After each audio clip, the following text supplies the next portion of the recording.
participating teams, team owners, managers, of course, coaches, parents, for their unwavering support that pushes these young athletes forward. And of course, siyempre, maraming salamat for this opportunity. Boss Nato and Boss Christian, maraming salamat for trusting me. And hindi ko na papatagalin. I know these kids waited long enough. So, simulan na natin. Prayers, please raise your right hand and repeat after me.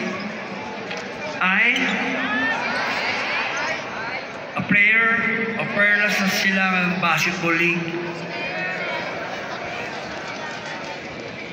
do solemnly pledge and agree to abide,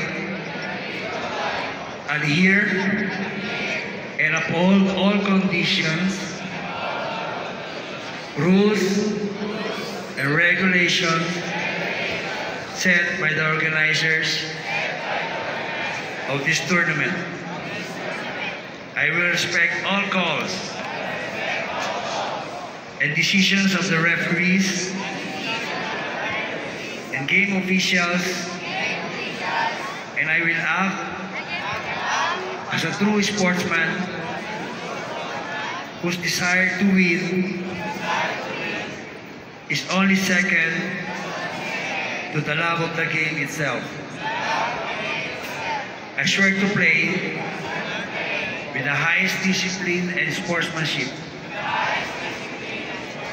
win or lose, for the glory of sport and for the honor of my team. I will treat each game as a friendly contest in the spirit of camaraderie and true friendship. To all these ideals, I hereby pledge my wholehearted cooperation and full commitment. So help me God. I now declare the opening. Sorry, ako na to.